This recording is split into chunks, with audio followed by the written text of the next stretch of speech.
Hi, I'm Kate, and I have the great pleasure, the honor of speaking to Riz Ahmed today about his extraordinary film, Sound of Metal. Hi, Riz. Hi, Kate. The honor's all mine. I'm such a huge Oh, well, fan of there we go. yours. Thank you. Honors at 600 paces. Look, we've only got 20 minutes, and I've got so many questions to ask you. I mean, firstly, congratulations on the film. It's such a beautiful, memorable film, and I've seen it twice now. And the screenplay, the idea of a heavy metal drummer who is in a codependent relationship, losing his hearing, such an extraordinary premise. And then you've got this incredibly sensitive direction, and then the sound design is so particular and integrated. But I'd like to sort of talk about all these things through the lens of your unbelievable performance. It's just extraordinary. You take us on such an emotional roller coaster ride. And I wondered, for those of people who maybe are listening to this and haven't seen the film yet, would you mind just sort of starting at the beginning and just talking through like Rubens, the building blocks of Rubens' journey for those who haven't seen the film? Yeah, absolutely. So as you pointed out, it's about a drummer who kind of tours the US with his girlfriend. They're very much, as you said, in a codependent relationship. They live in their RV, which is also their mobile studio. And they just travel from gig to gig, living this nomadic lifestyle, which is very self-contained and self-sufficient, but also very intense. And one day, Ruben suddenly loses his hearing. And that forces him to question his whole life, because he can no longer drum. But if you can't play the drums, if you can't be in the band, then can he be in the relationship? And it also triggers his past addiction issues. And so Ruben kind of goes on this journey from, thinking he's, a drummer in a relationship, to being someone who has to kind of, really his whole life gets turned upside down. In many ways, I kind of describe it in a similar way to COVID. You've got a workaholic who's hit by a health crisis, is forced into a kind of lockdown or a purgatory where he has to reassess who he is and everything that matters. So on that level, I think a lot of people can relate to it, but it's certainly a kind of profound questioning of the fundamentals of his identity and who he is. Yeah, I mean, I'd love to talk about that. It's so prescient and relevant, to all of us who've been so isolated, because he goes into like a profound isolated state. But and he's such a complicated onion. I mean, it's such an extraordinary character. And sometimes when you see a performance, and it's rare, you just cannot imagine anyone else playing that role. But it is, you did it so exquisitely. And I know that there's so many layers to him, because he's a recovering addict. And then he goes to these stages of hearing, losing his hearing, silence, and then putting the implants in and having to live in an imperfect world of sound. You not being deaf, you being an extraordinary rapper and musician, but not a drummer, and then having to learn to sign. Can you just talk through how you prepared? Like, where did you start? There's so many things you think, do I start with the signing? Do I start with the drumming? Where did you begin? It's a great question, because it was almost overwhelming. And I think on some level I was looking for that. I think, the first 10 years of my career were all doing super low budget, micro budget indie films in the UK, often 18-day shoots, 100,000. 4 Lions, one of my all-time faves. Right. Thank you. And I loved that process. And I'd just come off the back of this quite unexpected run of doing kind of bigger studio films, which are a very different beast, as you know. And, I learned some things and grew some new muscles, but I wanted to get back to something that was all in and that was overwhelming in the way that those really intense indie film shoots were. And so, when I saw what this role required and all that it was demanding, I knew that it would be overwhelming in the way that I was searching for.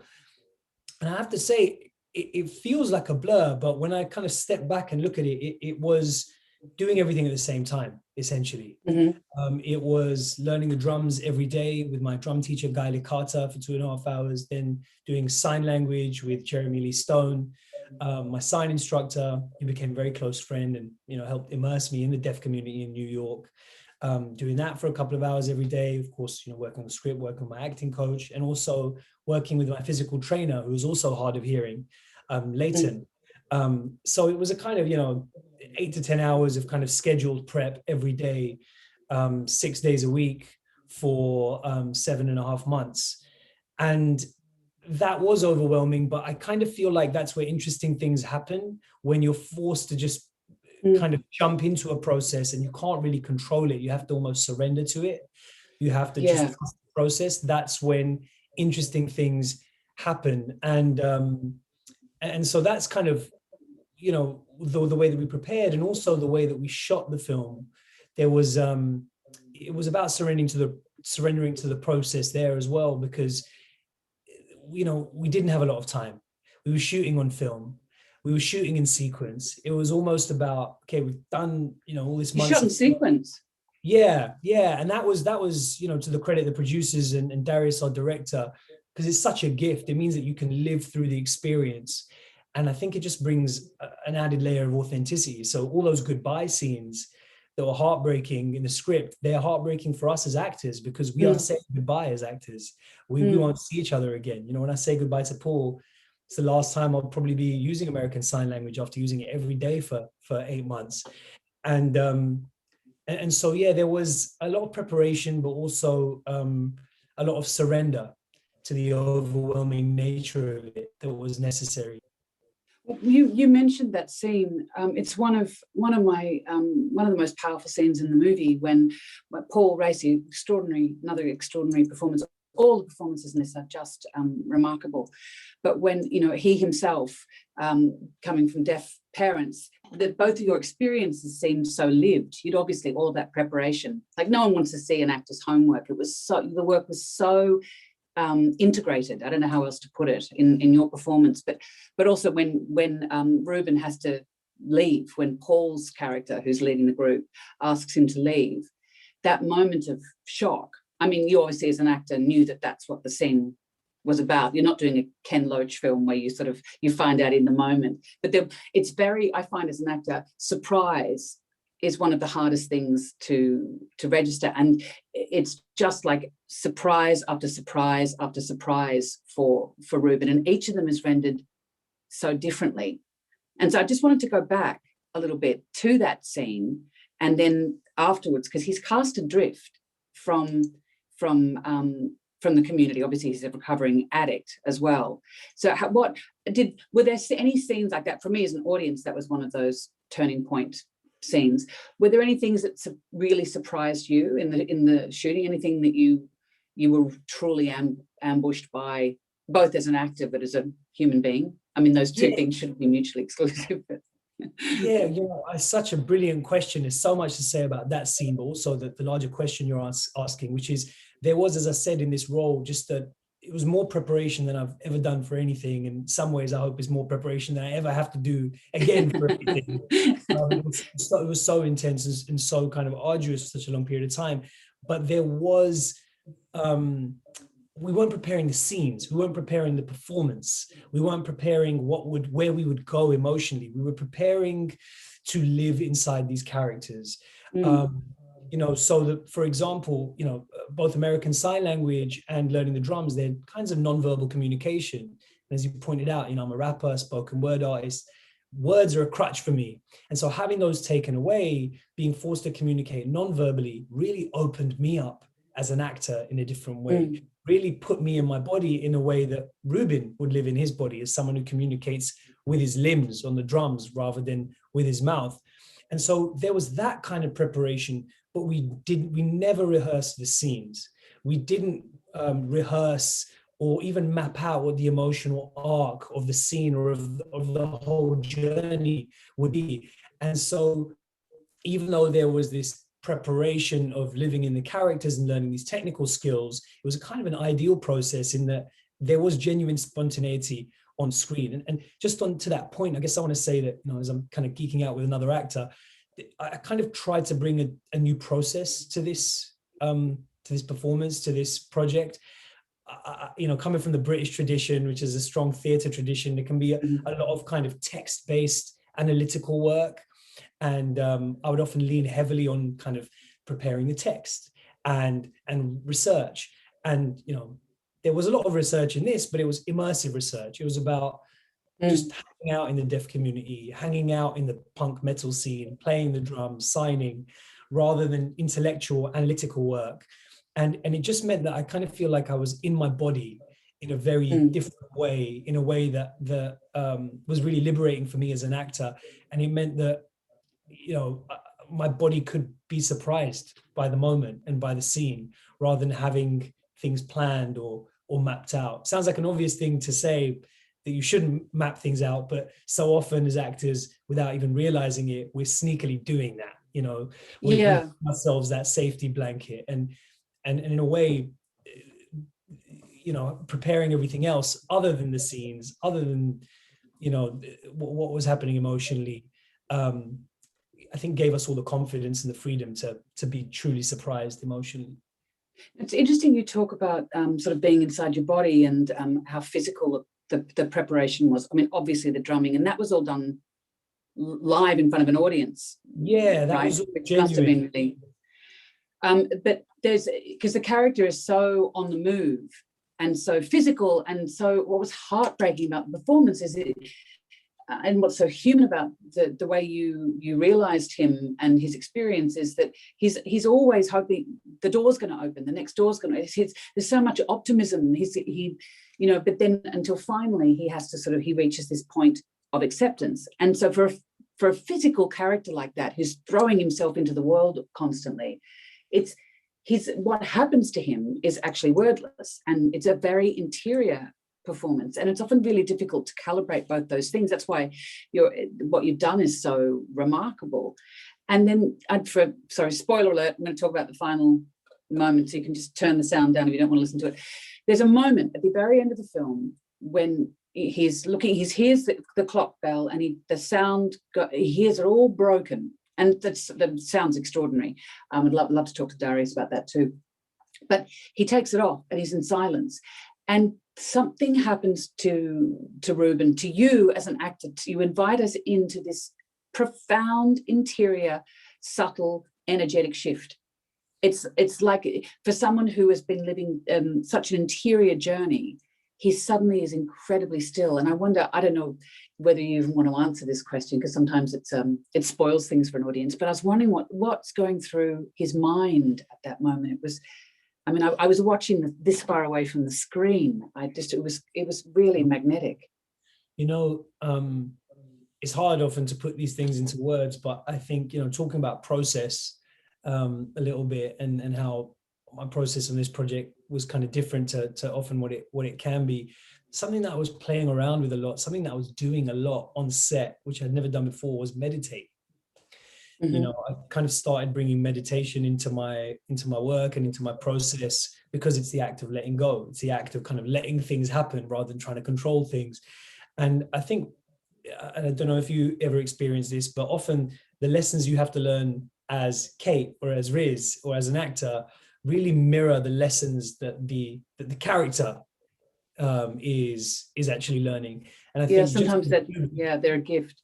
Right. And it's almost like the role finds you for a particular reason, because you as Riz or as Cate have to learn this lesson. You're at this point in your life. And just as Ruben, I think, had to learn about letting go of control and acceptance and stillness, I think that's something that I had to learn. So I kind of undertook this kind of meditation practice really for the first time during the shoot. And in a way, when we got to that scene at the end of the shoot, because we shot in sequence, it was just about kind of surrendering, you know. I wasn't trying to hold on to a particular thought. It was more about kind of just letting go and letting the moment kind of move through you, if that doesn't sound like too much of a hippie-ish answer. But there was something about my own struggle with a meditation that mirrored, I think, Ruben's struggle around the idea of acceptance. And it was an incredible moment. It wasn't even a performance mode. It was a being moment. They're very rare to see on screen. And I just wondered, too, that what was the, how did this, if you go right back to the beginning, how did it come? Because obviously you're an executive producer on this as well, and you're a great lover of music. How did the project actually come to you? Like, because Darius co-wrote it as well. What I mean, the script is extraordinary, but what made you think this, I really want to completely dive into this? You were talking about wanting to do a different type of performance, but was there anything about the subject matter that because it's not very rare that you get invited into a life without sound on screen? Yeah, I think it was about wanting to be out of my comfort zone. And on many different levels, I felt like this role offered that. It's always that kind of crazy combination, isn't it? Of like, I can really relate to this character and I'm nothing like this person. I don't know if I could do this. And if there's the right combination of those two feelings that you have when you read something, you're kind of really drawn towards it, and you can't stop thinking about it. So for me, what I could really relate to was this idea of being an obsessive kind of, creative, for better and for worse sometimes. And, like Ruben, I'd faced moments in my life and my career where I wasn't sure if I'd be able to continue doing this, whether for financial reasons or emotional reasons or, physical reasons of burnout. And I could really relate to that on a really kind of deep level. I could relate to Ruben's, I guess, control freakery and obsession and workaholism on some level, but there were elements in the script that were just so new to me. In particular, accessing deaf culture and accessing that world, it was just so far out of my comfort zone that my curiosity, I guess, really drew me towards it. And you're right, yeah, the script was absolutely phenomenal. The words just kind of jump off the page. It's one of those scripts where you just read it in one sitting, without stopping. But there was something, I guess, something in this that scared me.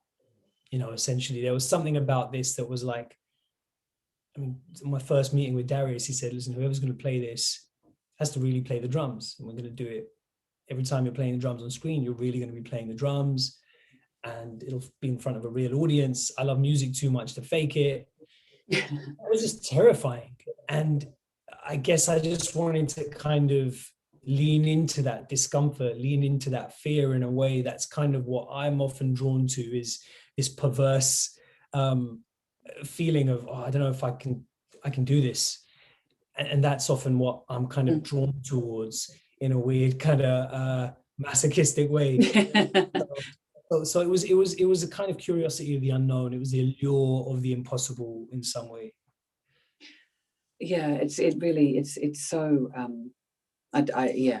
it's really amazing, and it's so, I keep using the word integrated, but obviously it's called The Sound of Metal, and it's about the sound is so much a part of it. How did you work with sound with Darius? Because there are stages that he goes, auditory stages that he goes through, and there's things that one can imagine, use your a leap of imagination, but it's very hard for a hearing person to imagine what it's like to hear, to live without sound, but B, to listen to scrambled sound. And so, speaking of extraordinary scenes, when he actually gets the implants turned on, and it's such a, there was such a profound understanding by you as an actor to allow someone like me who lives with sound to imagine what it was like to not. So how did you actually go about filming those scenes, given that you are a hearing person? Yeah, so it was a combination of on one level, just research and speaking to people. There was so much serendipity throughout this shoot. I remember I was sat on a plane to New York next to someone who had cochlear implants, and we struck up a conversation. And he told me about how, and you can watch YouTube videos of kids getting cochlear implants and stuff, and often it's a moment of overwhelming joy for people. But he was telling me about how it was the worst day of his life, because of what he'd expected the experience to be and what it was in reality. And that conversation really stayed with me. Started other conversations with people in the deaf community.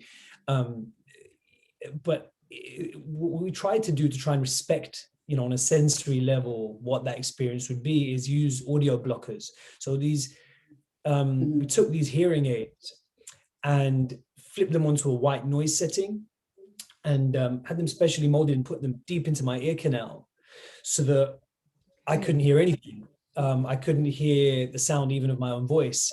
And Darius would activate them at different times. So early on in the film, when there's suddenly, all of a sudden the hearing cuts out, he would sometimes activate them at a moment when I'd be kind of surprised by it. And we only use those audio blockers, we took a kind of a character, emotionally led approach, which was when Ruben thinks of deafness as something that cuts him off from the world and cuts him off from himself, we're going to use those audio blockers. But for those vast ways of the film, when he starts to realize that deafness isn't a lack, it's a culture, that it's a way of connecting even more with himself and others, we didn't use those audio blockers. And actually I was communicating both, on and off camera in sign language by that point anyway, because we were, in amongst the deaf community at that point in the story. But we did use these audio blockers, and it was a really, it's interesting because it does kind of force you to listen to with your body, and I always say that that's something that Jeremy Stone and the deaf community really taught me, was that the deaf people that I met in my time there in New York were the best listeners I've ever met. Listening isn't something you just do with your ears. It's something you do with your body. It's something you do with your attention. It's about holding space for someone else energetically. And to lose one's hearing forces you to listen with your body, to listen with your attention. And so it did do something, in terms of putting me in my body. And, it gave me a small glimpse into how destabilizing that sudden loss of hearing might be. Yeah. Look, I'm being told, I've got my glasses on, I'm so blind, that we're going to wrap up. But guys, there's so much I want to ask you, about working with Olivia. The scenes between you are extraordinary. And I just wanted to say thank you. I mean, your performance is revelatory. And thank you. Thank you so much, Kate, for your support. And it means the work coming from you. I've been a student of your work for so long. And I'm really, really, really pleased that you connected with it. So thank you. No, my pleasure. And really nice to see you. Congratulations to all of you. It's remarkable. And for those who haven't seen it, it's really worth watching twice. Take care. Thanks a lot, Kate. Cheers. Bye. Bye.